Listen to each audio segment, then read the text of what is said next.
My name is Jerry Clark, and I'm a resource and advocacy manager at the nonprofit TAC, Treatment Advocacy Center. This Advocacy Navigator training series is designed for care partners, family, and friends who care for someone with a severe mental illness, such as schizophrenia or bipolar disorder. That's what TAC means by the term SMI.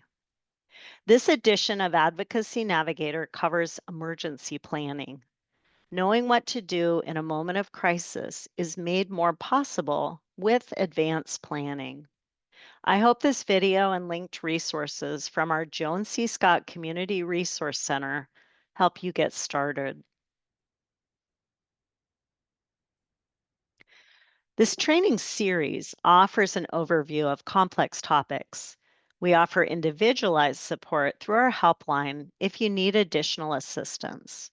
Many of the slides include QR codes so you can easily look for additional information. Writing for TAC's Personally Speaking blog, this parent, Dottie McKee, shared the experience of a terrifying moment when her son, in psychosis and responding to inner voices, was running down the middle of a major highway. These are the kinds of moments that are more manageable when emergency plans are in writing and easy to find. Here are a few essential elements for an emergency plan. 911 is often the number to dial if there is an immediate threat of violence or harm. However, if the person needing help isn't where you are, response may be quicker if you call the local 10-digit emergency number instead. That number is sometimes called the Public Safety Answering Point, or PSAP. To get that number, call the non emergency number for police during business hours and say this: I need the 10-digit number to call in case of an emergency or for a transfer to dispatch. Another topic to research ahead of time is whether there's a right response alternative to law enforcement. TAC's article gives you a link for looking that up. 988 is the National Suicide and Crisis Lifeline, so you should be able to talk with someone with basic mental health training anytime from anywhere. However, not every community is implementing 988 the same. Find out ahead of time whether 988 can dispatch a mobile crisis team or whether you need a local number to request that service. If your loved one might need hospitalization and is unlikely to want to go, you need to know who in the state can authorize an involuntary hold. Make sure a person with that authority is part of mobile response. Note that the QR code takes you to an article with this information and relevant links.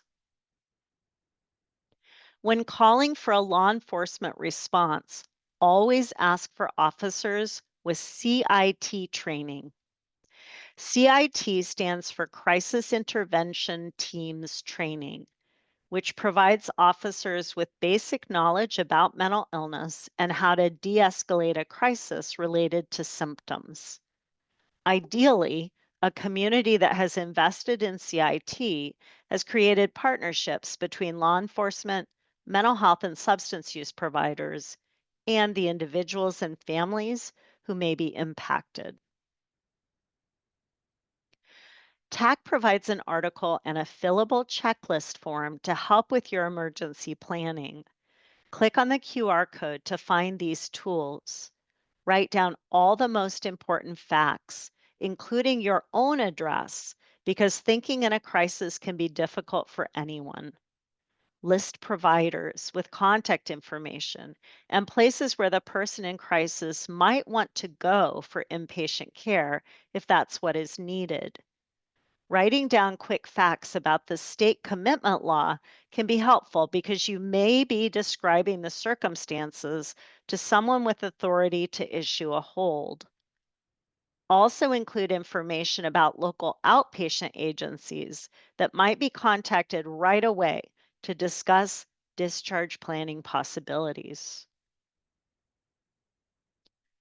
Another tool that TAC provides is a fillable form for writing a mental health history. Keep this form up to date so it's ready for an emergency. Ideally, anyone making a decision about evaluation or treatment is considering more than just what they see in a snapshot of time. A concise family written history offers quick access to what providers most need to know. No privacy laws prevent family and friends from sharing this information. When sharing this form, always include a cover letter with a few key points, your contact information, and a note that this information should be added to the patient's file. Sharing this document by fax creates additional accountability for providers to consider and store the information. You can always follow up by phone or email to make sure that your fax was received. In addition to the emergency plan checklist and the mental health history, store in a safe place these additional documents: photo evidence of behaviors or symptoms. If you have video evidence, store basic details about what you have and where it's stored. You may want to share this type of evidence with mobile crisis responders in person, for example. If there is a guardianship, conservatorship, or power of attorney, keep copies handy. If your state allows for a citizen petition for involuntary treatment, keep a copy in a place you can find it if symptoms become severe. Some people with mental health conditions choose to write a psychiatric advance directive called a PAD, so their wishes will be considered if they lose capacity. If your loved one has a PAD, make sure you know how and when to share that document. Something to research before an emergency is the criteria that the state follows to determine if someone is unwell enough to meet the standard for involuntary treatment. Make notes of the key words that a responder with authority to issue a hold might be listening for. The QR code on this slide provides further information and a sample letter of advocacy. Here's an example of what I mean from Oregon, where the terms in boldface are directly from the state's statute. There is probable cause to believe that my son's untreated symptoms of mental illness are making him a danger to himself and others. He says he wants to die. During past episodes with matching symptoms, he attempted suicide by crashing his car into a median. He believes his medication and most food contain poison from foreign agents. We have every reason to predict that without care that is necessary for health and safety, his symptoms will continue to mean he is unable to provide for his basic personal needs. To make sure everyone is operating with complete information, plan to share your key documents at every decision point. For example, you might share mental health history and your advocacy letter with a crisis response team that takes your loved one to a facility. Share that information again with the facility. If your loved one is transferred, share the documents again at the new location. Each time a commitment order is considered or renewed, providers are more likely to consider all available information if it's newly provided. Never assume that full medical records or the information you share is being stored, considered, and shared with efficiency or accountability. All too often, the emergency that finally leads to hospitalization for a person with SMI involves threats or harm to family members. Almost 30% of family homicides include untreated or undertreated SMI as a factor. Within this reality, we as family members must prioritize our own safety. Keep in mind that hurting you is the last thing your loved one wants to do if they are in their right mind. You are protecting them by protecting yourself. The article linked to this QR code includes basic tips for making a home more safe. Topping the list is firearm safety. Lock up all weapons and make sure ammunition is also locked and stored separately. Research whether a red flag law in your state might prevent a person with SMI from owning a weapon. If domestic violence becomes a pattern of abuse, call the National Domestic Violence Hotline at the 800 number listed on this slide. Filing an order of protection with the courts can feel heartbreaking, but is sometimes necessary to protect everyone until stabilization with treatment is made possible. Here are a few additional tips for making a home more safe. Some drawer locks or storage containers have fingerprint openers that can make it easier to secure knives and scissors. All prescription and non-prescription medications should be locked and out of sight. Old prescriptions, especially for opioid painkillers, can be securely disposed of by local law enforcement. You may need to lock your bedroom and have an exit plan with a suitcase of essentials ready to go.